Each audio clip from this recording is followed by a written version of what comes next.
നമസ്കാരം. മഠത്തിലെ രുചിയിലേക്ക് എല്ലാവർക്കും സ്വാഗതം. ഇന്നത്തെ റെസിപ്പി ഒരു കൂട്ടുപുളിങ്കറി അല്ലെങ്കിൽ പുളിങ്കറി എന്ന് പറയാം. അത് വെണ്ടയ്ക്കയും പൊണ്ണങ്കായ പറയില്ലേ, അതായത് പടച്ചിക്കായ, ഓരോ സ്ഥലത്ത് ഓരോന്നാ പറയുക. അത് രണ്ടും വെച്ചിട്ട് ഒരു സൂപ്പറായിട്ട് പ്രത്യേക രീതിയിൽ ഒരു പുളിങ്കറി. വളരെ സ്വാദിഷ്ടമാണ്, ഉണ്ടാക്കാൻ എളുപ്പമാണ്. എല്ലാവരും ഉണ്ടാക്കി നോക്കണം കേട്ടോ. ഇന്നത്തെ റെസിപ്പി ഒരു സിമ്പിളായിട്ടുള്ള പുളിങ്കറിയാണ്. അതിന് വേണ്ടിയിട്ട് ഞാൻ പടച്ചിക്കായ ഒരെണ്ണം, പൊണ്ണങ്കായ എന്നൊക്കെ പറയുമ്പോൾ എടുത്തിട്ടുണ്ട്. കുറച്ച് തുവരപ്പരിപ്പ്, ഒരു 1/4 ഗ്ലാസ് ഞാൻ എടുത്തിട്ടുള്ളൂ. അതിലേക്ക് കുറച്ച് മഞ്ഞൾപ്പൊടി ഇട്ട് കൊടുക്കാം. അതോടൊപ്പം തന്നെ വളരെ കുറച്ച് മതി ഉപ്പ് ഇട്ട് കൊടുക്കാം. കാരണം ഇതൊന്ന് ഒരു 3 വിസിലടുപ്പിച്ചതിന് ശേഷം നമുക്ക് പാത്രം മാറ്റേണ്ടതുണ്ട്. അപ്പോൾ ഇതൊരു പഴയ കുക്കറാണ്. ഞാൻ കഷ്ണങ്ങൾ വേവിക്കാൻ മാത്രമേ ഇത് ഉപയോഗിക്കാറുള്ളൂ. പക്ഷേ വളരെ ഫാസ്റ്റായിട്ടാവും കേട്ടോ, 5 മിനിറ്റിൻ്റെ ഉള്ളിൽ തന്നെ കൂക്കും. അപ്പോൾ ഒരു 3 വിസിൽ കേട്ടോ. കാരണം കായ വെണ്ടയ്ക്ക പുളിങ്കറിയാണ്. അപ്പോൾ ആദ്യം ഒരു കായ നമുക്ക് പരിപ്പിൻ്റെ ഒപ്പം നന്നായിട്ട് വേവിച്ചെടുക്കണം. ബാക്കിയുള്ള ഒരു കായ നമുക്ക് സാധാരണ നമ്മൾ നുറുക്കിയിടുന്ന മാതിരി വെണ്ടയ്ക്കയുടെ കൂടെ ഇട്ടാൽ മതി കേട്ടോ. അപ്പോൾ ഇതിൻ്റെ പേര് കൂട്ടുപുളിങ്കറി പറയാം, പുളിങ്കറി പറയാം. പേരിലൊന്നുമല്ല കാര്യം, സ്വാദിലാണ് കേട്ടോ. അപ്പോൾ ഇതിലേക്ക് ഒന്ന് വറുത്തെടുക്കുന്നതിന് വേണ്ടിയിട്ട് ഒരു കുഞ്ഞേ കഷ്ണം കായം, അത്ര മതി, പുളിങ്കറിയല്ലേ. ഒരു 1/4 ടീസ്പൂൺ ഉലുവ, 1/2 ടീസ്പൂൺ മുഴുവൻ മല്ലി, എരിക്കനുസരിച്ച് ഉണ്ടമുളകോ അങ്ങാടിമുളക് നീളത്തിലുള്ളതോ ഒക്കെ എടുക്കാം. ഇത് നമുക്കൊന്ന് വറുത്തിട്ട് നന്നായിട്ട് അരയ്ക്കണം കേട്ടോ. അപ്പോൾ കായ നന്നായിട്ട് മൂത്ത് വന്നിട്ടുണ്ട്. ഇനി ബാക്കിയുള്ളതെല്ലാം കൂടി അങ്ങോട്ട് ഇട്ട് കൊടുക്കാം. സിമ്മിൽ വെക്കണം, അത് പെട്ടെന്ന് തന്നെ ആയിക്കോളും.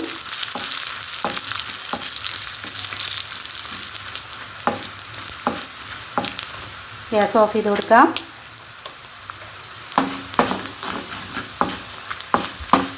ഇനി ഇത് ചൂടാറിയതിന് ശേഷം ഫൈനായിട്ട് അരച്ചെടുക്കണം കേട്ടോ.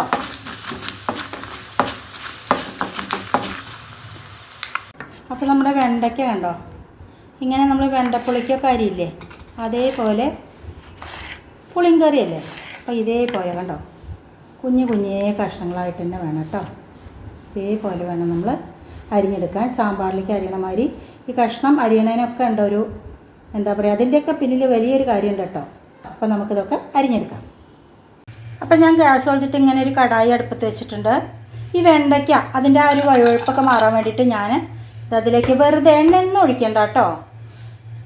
ഒന്നും കൂടെ നമുക്കതിനൊരു ബലം വെപ്പിക്കാൻ വേണ്ടിയിട്ടാണ്, അങ്ങനെ പറയാം. ഇതിലേക്ക് ഇട്ട് കൊടുത്തിട്ടുണ്ട്. ഇനി ഒന്ന് ആ വഴുവഴുപ്പൊക്കെ ഒന്ന് മാറി വരട്ടെ കേട്ടോ, വെയിറ്റ് ചെയ്യാം.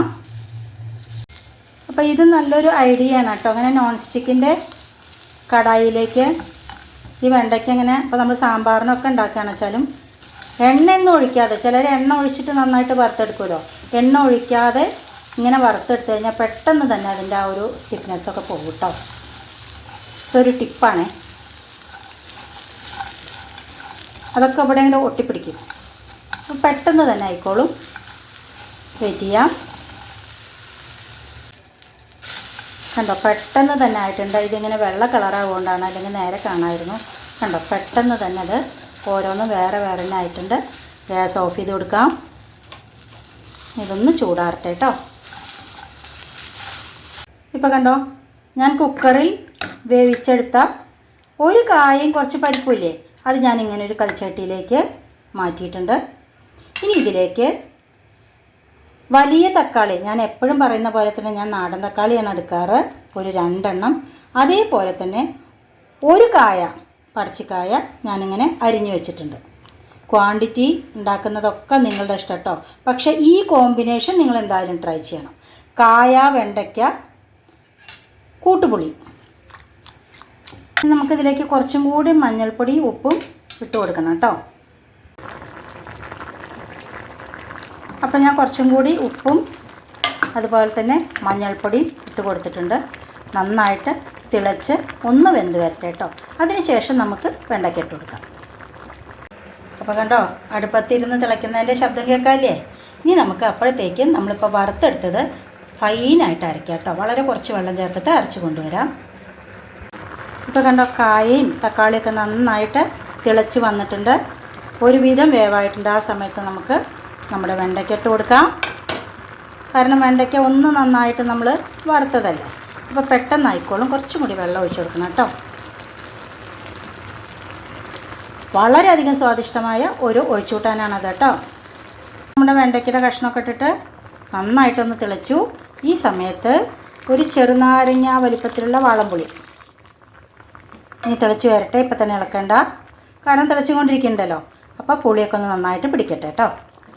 ഇപ്പോൾ കണ്ടോ, പുളി പിഴിഞ്ഞൊഴിച്ചതിന് ശേഷം നന്നായിട്ട് തിളച്ച് വന്നിട്ടുണ്ട്. ഈ സമയത്ത് നമ്മൾ ആ ഫൈനായിട്ട് അരച്ചത് അങ്ങോട്ട് ഒഴിച്ചു കൊടുക്കുക. ഒറ്റ പാത്രം കൂട്ടാനായി, പക്ഷേ ഇവിടെ ഇത് വല്ലാതെ അധികമൊന്നുമല്ല കേട്ടോ.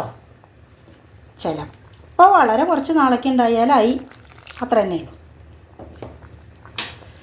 അപ്പം നമ്മളിങ്ങനെ വറുത്തിട്ട് അരയ്ക്കുന്ന സമയത്ത്, അതായത് ഉലുവയും കുറച്ച് മല്ലി, മുളക്, ഒരു കുഞ്ഞേ കഷ്ണം കായം, ഇതൊക്കെ വറുത്ത് അരയ്ക്കുന്ന സമയത്ത് പ്രത്യേക ടേസ്റ്റാണ് കേട്ടോ.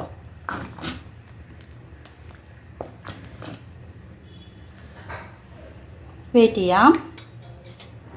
അപ്പോൾ കൽച്ചട്ടിയല്ലേ തിളച്ച് വരാൻ തുടങ്ങി. ഈ സമയത്ത് പതിവ് പോലെ തന്നെ ഒരു കുഞ്ഞ് ശർക്കരയുടെ അച്ച്, അതുപോലെ മല്ലിയില, കറിവേപ്പില ഇടാം. പക്ഷെ കറിവേപ്പില ഞാനിന്ന് വറുത്തിടാനാണ് എടുക്കുന്നത് കേട്ടോ.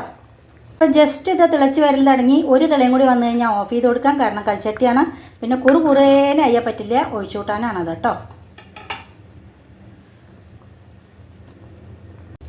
അപ്പോൾ കണ്ടോ, നന്നായിട്ട് തിള വന്നിട്ടുണ്ട്. ഗ്യാസ് ഓഫ് ചെയ്ത് കൊടുക്കുകയാണ് കേട്ടോ. ഇനി ഇപ്പുറത്ത് ഞാൻ വീണ്ടും വെള്ളപ്പച്ചട്ടി വെച്ചിട്ടുണ്ട് വറവിടാൻ വേണ്ടിയിട്ട്.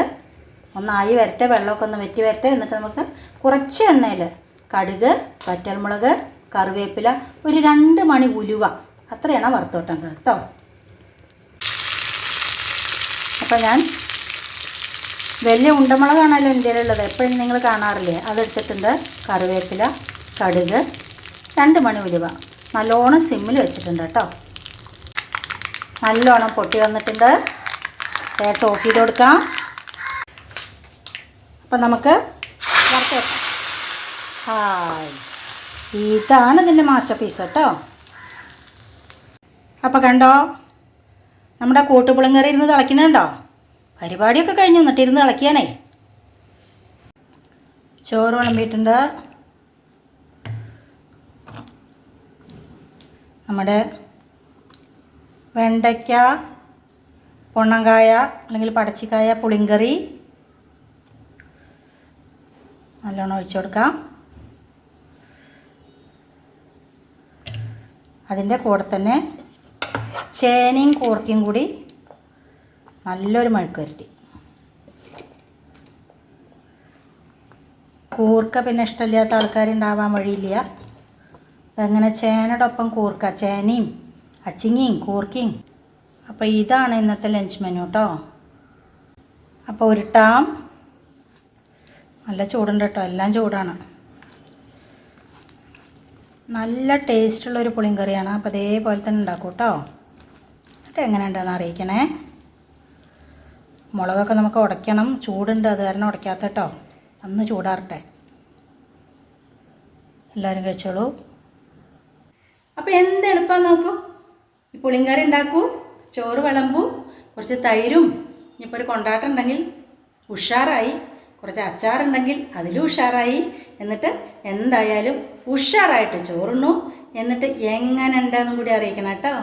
മറ്റൊരു പുതിയ വീഡിയോ ആയിട്ട് നാളെ കാണാം. അതുവരേക്ക് ബായ്.